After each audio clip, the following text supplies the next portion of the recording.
والدین کے اللہ تعالیٰ روزی کے بہت سے راستے کھولے. والدین کی قبر پر یا کسی کی قبر پر فاتحہ اور سورہ یاسین پڑھ سکتے ہیں.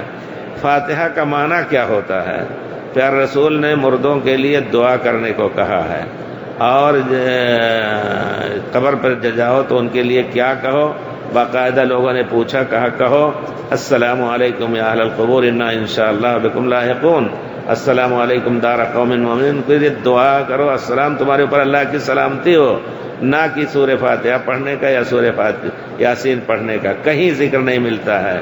یہ بھی ایک بدعت ہے، اس کو سن کے بدقیں نہیں کہ قرآن پڑھنے کو بدعت کہا جا رہا ہے. پیارے رسول کے زمانے میں جو چیز نہیں ہوئی اس کو چھوڑ دینا ہی اصل سنت ہے.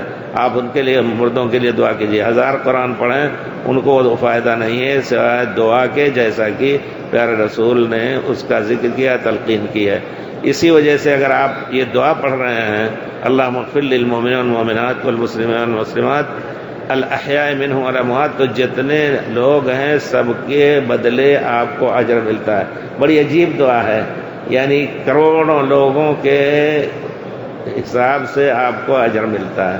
اس وجہ سے مردوں کے لیے دعا کریں، یا قبر پر کھڑے ہو کر کے دعائیں مغفرت کر سکتے ہیں. وہی